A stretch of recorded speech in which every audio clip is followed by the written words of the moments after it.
So this video is going to be something along the lines of how actually to grow a day trading account in 2025 if you're still working a full-time job or a 9 to 5. I don't think this video is going to be longer than 5 or 10 minutes long. If you can't wait that long, then you're not going to make it in day trading. I'm just going to save you the time right now. But if you do stick around to the very end, there is something that I think is going to help you out a lot, especially if you're still a day trader right now. So one of the main, most important things that you're going to have to learn or try to master is your time management. So this goes a lot more past, let's say that you work a full-time job or even a part-time job, and then you come back, you cut away like 8 hours of sleep. You're still in the mindset of trading time for money. So when you do day trading, to an extent, you're still trading time for money, but it is a high value skill. So eventually, since it doesn't have really much of a ceiling, if you continue to grow your account, you're still trading your time for money, but you can make significantly more money or capital within gradually shorter periods of time. And you have to really learn how to add balance or to be able to spot opportunities. So this also depends on, where it is that you're living and what you're comfortable with during the times that you're trading. So some people, they wake up early and then they trade when they wake up and then they go to work.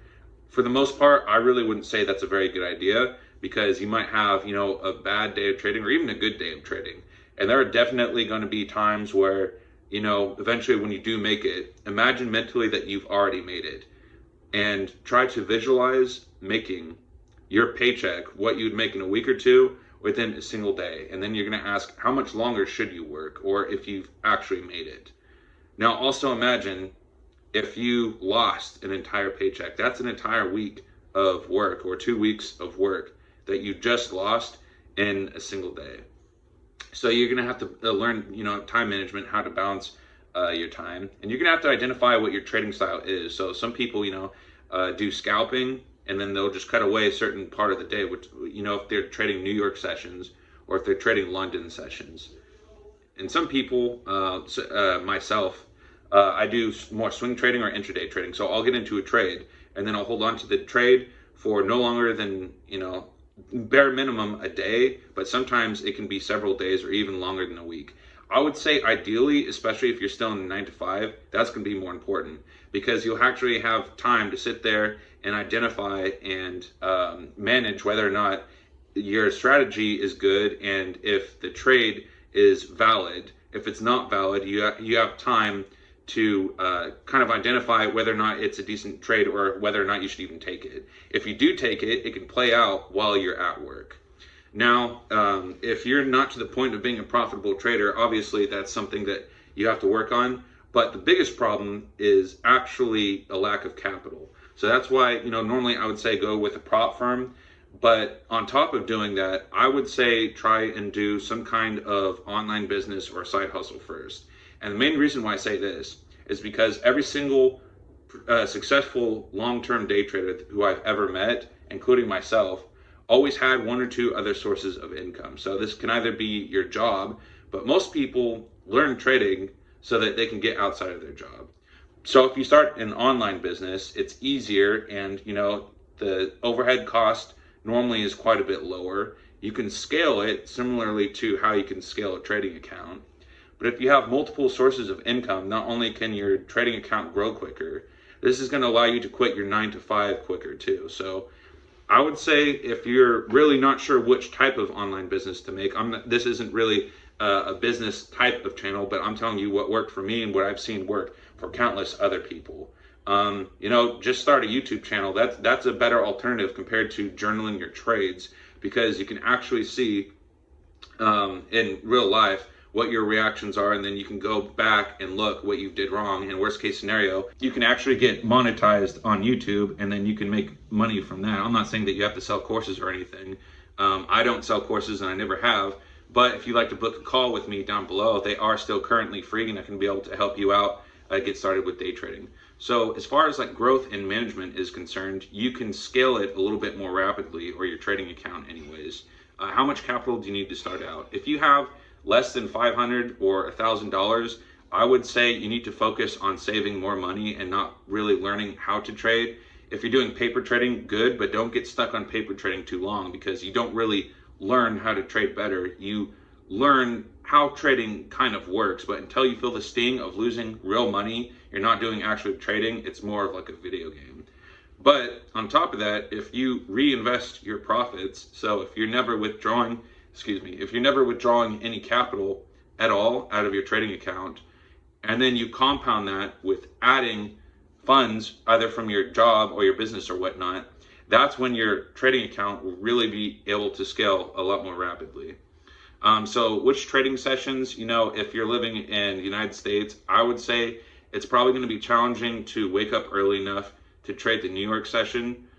If you wake up first and then go to work, that might be a little bit more realistic, but that really depends on you. Other people I've seen anyways, they learn how to trade the UK sessions or focus more on swing trading. So sessions aren't really that much significant, but you will have to wait for the trades to play out a little bit longer. That's why I advocate, learning another side hustle or starting an online business or whatnot.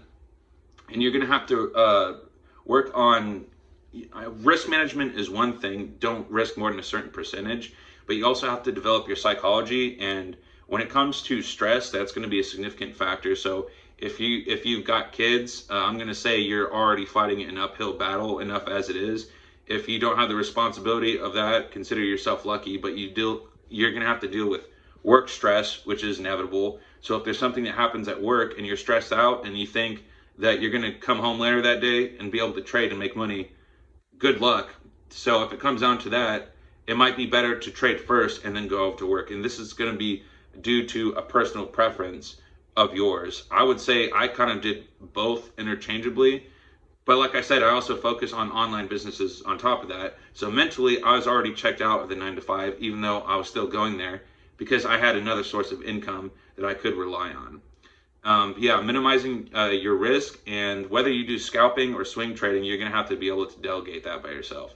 When it comes to automation, though, I know that there are a few bot trading or AI related things. I would say don't rely on those too much, because when it comes down to it, it's not real trading. You're not the one doing it. You're telling a bot to do it, and you're going to have to completely continue to refine the bot and add certain data sets or pieces of information to it, because eventually something is going to happen to where it's not as profitable, or your strategy is going to change. And in my experience, not just my experience, but seeing other people doing it as well, eventually it never works, and then you are continually playing a game of cat and mouse, but you're never really personally developing your skill set as a day trader. But I would say something that you could go with instead are prop firms. Currently, I'm trading with two different prop firms. One is with futures, and the other one's for Forex, which both of them I continually trade. There's some good deals going on right now with, I think, funding pips, and I'm going to show you some payouts that I'll be having later on. Long term, though, how long do you think that it can realistically take to be able to quit your job? I would say realistically 2 to 3 years on average. If you really grind, you can probably reduce that to a year or two. The shortest amount of time I've actually seen was about a year and a half, and you naturally just have to be, I'm going to say, good at trading, or you have to be more willing to adapt yourself to the trading mindset, or to be able to develop the skill sets for a day trader.